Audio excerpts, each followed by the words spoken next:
penerapan syariah di berbagai daerah. Itu kan memang message-nya harus begitu kan, bahwa PSI memang menolak itu semua. Jadi apakah ini soal strategi komunikasi atau memang PSI harus berhadapan dengan kalangan-kalangan yang tidak bisa menerima bahwa ada partai yang sedemikian berani, apalagi dipimpin oleh seorang triple minority tadi, melawan kecenderungan tersebut. Ya, pesannya akan tetap sama Bang Ade, bahwa PSI kami memperjuangkan keragaman, bahwa tidak ada satu orang pun yang bisa diperlakukan berbeda, apalagi untuk sesuatu yang tidak bisa diubah dari dirinya. Dan satu-satunya cara kita bisa hidup dengan baik bersama-sama ya menerima perbedaan itu. Tapi mungkin cara yang bisa kita tempuh kalau kita punya waktu yang lebih panjang ya Bang Ade. Kan ada banyak nih, kita mungkin bisa mulai dengan diskusi-diskusi, dengan lebih banyak orang misalnya yang tampil di publik, tidak cuma saya sendiri misalnya. Dan lebih banyak media lah, karena kemarin itu kan juga ada waktu yang cukup pendek, dan kemudian pada saat-saat itu pemilu, di mana berbarengan kan pemilihan presiden, pemilihan legislatif gitu. Jadi suasana di publik itu sendiri juga sudah panas banget deh. Tanpa tanpa kita membahas isu-isu seperti itu kan, isu itu bertebaran di mana-mana gitu. Jadi ya makanya dari sekarang ini ketika pemilu masih jauh, kan kalau mau beda banget kan, psikologi masyarakatnya juga beda. Ketika kita membicarakan masalah yang sensitif mungkin tidak lebih gampang tersulut. Kemarin kan begitu membahas aja langsung ada misalnya yang ikut memancing di air keruh gitu. Padahal yang baru kita mulai adalah misalnya pembahasan. Atau banyak banget kan kemarin kasus-kasus macam-macam. Ini juga udah mau pilkada juga bahaya juga nih Bang Ade sebenarnya. Sudah mau pilkada kan, biasanya akan muncul lagi tuh berbagai kasus. Kayak kemarin sudah ada juga yang aplikasi lah mau dihapus, yang bahasa daerah dan sebagainya. Ini memang harus disadari oleh masyarakat. Ketika menjelang pemilihan, isu ini selalu dimainkan. Nah, oleh karena itu, mungkin cara yang terbaik untuk mengedukasi masyarakat adalah ketika waktu menuju momen-momen pemilihan masih jauh gitu. Sehingga orang lebih bisa diajak berpikir secara jernih. Nah, itu juga kemarin tidak kami punya waktu, sehingga kondisi masyarakatnya juga sudah banyak digoreng dengan isu macam-macam, disentil dikit aja sudah jadi, terus kemudian ada isu-isu kasus Meliana dan sebagainya, di mana memang menuntut kita untuk bersikap. Jadi campuran dari berbagai variabel itu, Bang Ade. Jadi sekarang ini akan dilanjutkan ya kampanye keberagaman, advokasi terhadap korban-korban barangkali di masa yang sebelum menjelang kampanye. Iya, dan itu yang terus kita lakukan. Hingga saat ini, setiap ada kasus-kasus intoleransi, PSI selalu membuat pernyataan ya, dan dari macam-macam. Dan sekarang kita juga lagi banyak bekerja bareng dengan berbagai organisasi kepemudaan. Kita support aneka diskusi yang temanya adalah keragaman dan sebagainya. Jadi ada banyak mediumnya, mumpung waktu masih panjang dan situasi masyarakat juga lebih kondusif. Oke. Ini pindah topik sebentar ya. Rada sensitif sih. Hati-hati nih Grace.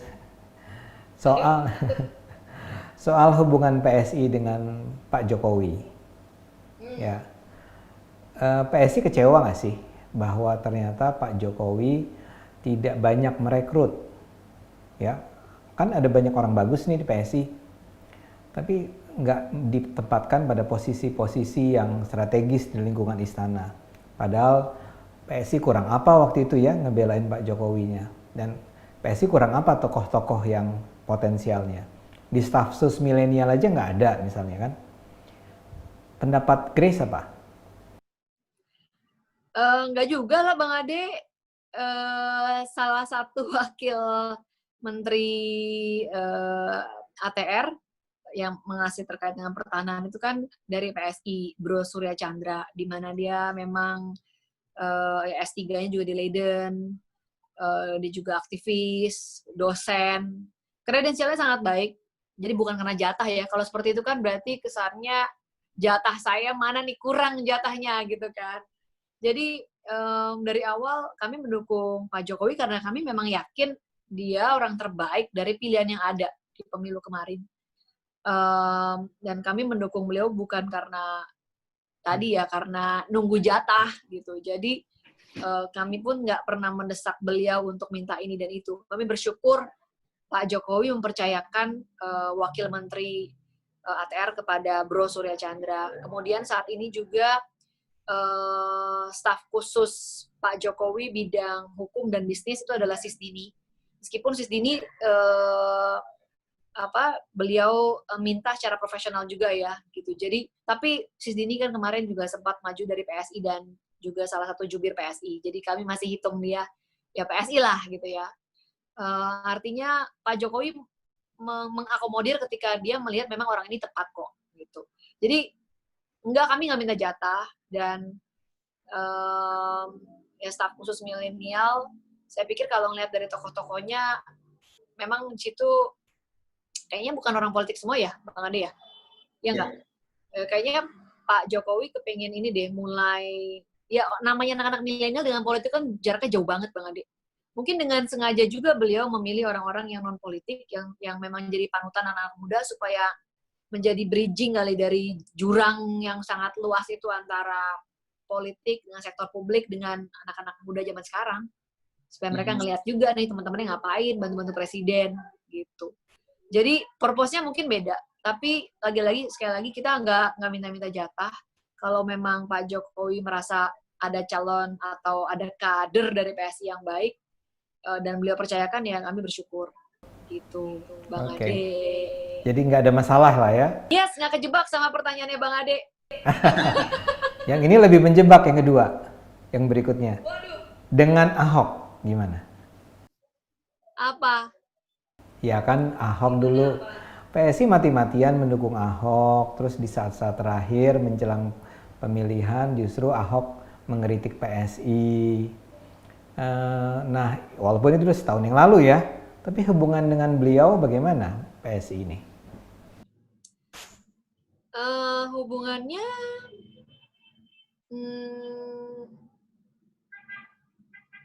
hubungannya ya seperti apa ya, tetap sebagai kami melihat beliau sebagai seseorang yang kita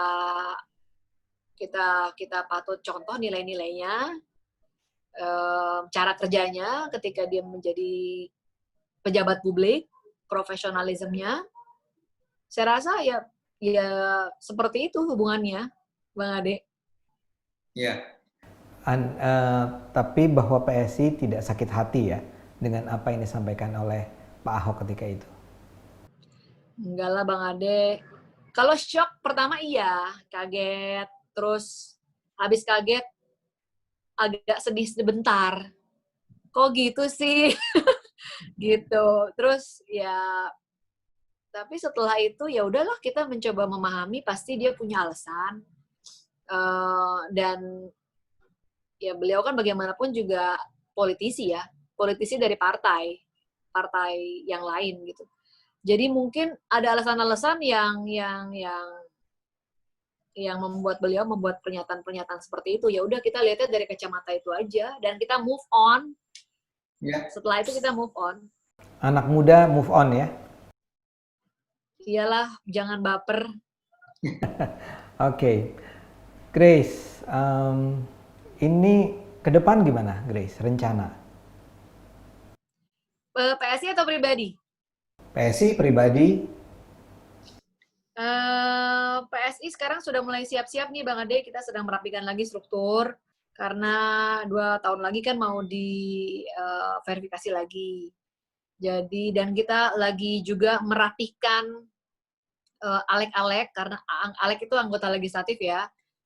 Alek kami kan banyak juga anak-anak muda yang tadinya kerjanya jadi dosen, ada yang jadi pengacara, dan ini pengalaman pertama mereka menjadi anggota legislatif. Nah, ini kan perlu dipantau terus-menerus. Kita juga nyiapin sistem untuk bisa memantau secara online pekerjaan anggota dewan seperti yang kami janjikan waktu masa kampanye.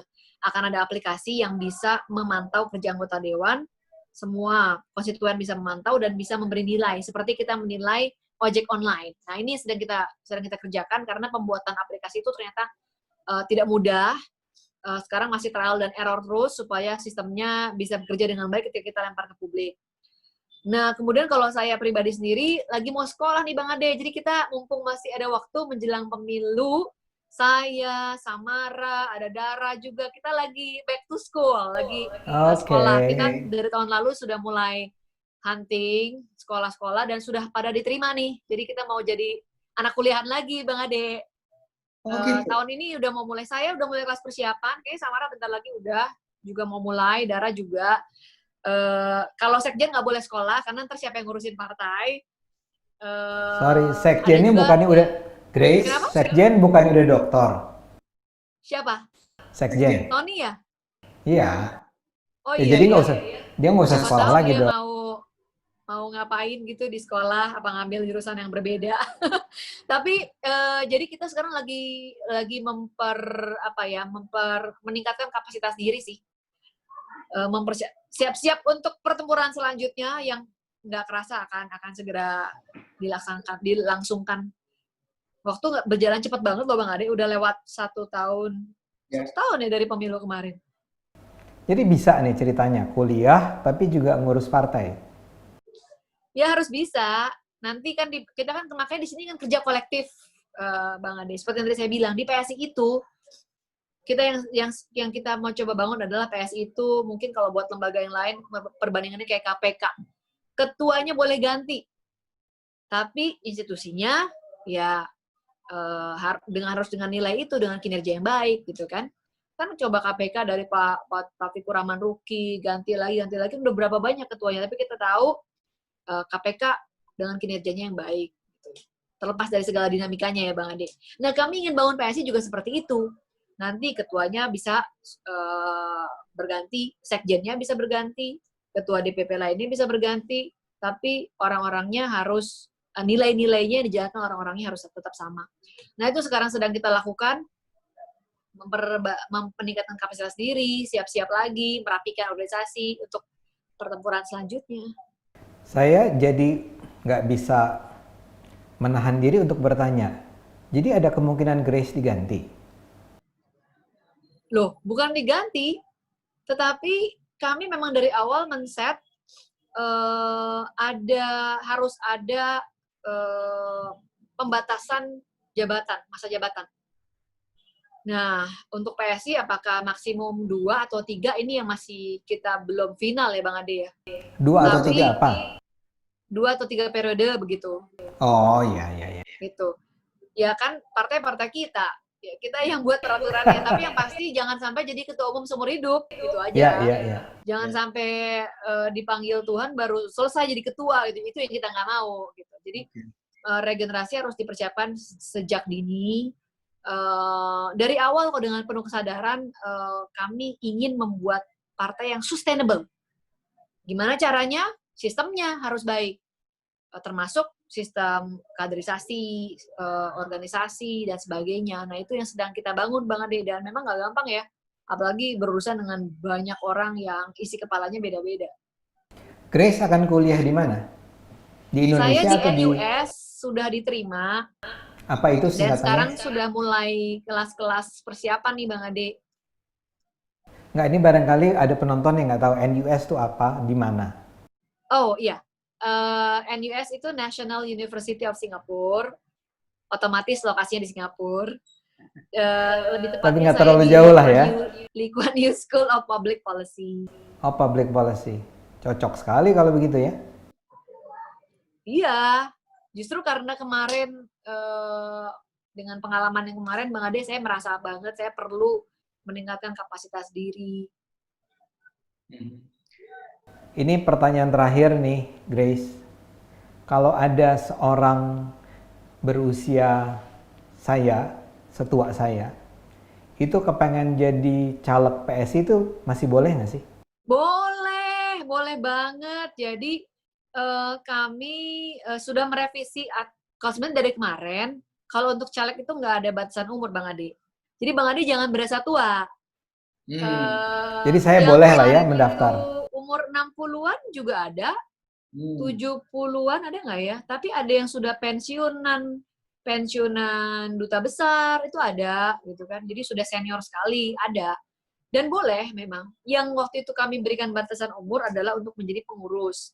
Tapi saat ini aturan itu sudah kami revisi, evaluasi ya setelah kemarin kita dan masa pengurusan 5 tahun kan sudah berakhir yang periode pertama. Jadi kita sudah revisi peraturan, batasan umur itu sudah kita revisi. Jadi yang membedakan bukan umurnya, tapi semangatnya dan pemikirannya gitu. Alhamdulillah. Jadi Bang Ade mau jadi pengurus juga boleh. Oke, siap ya.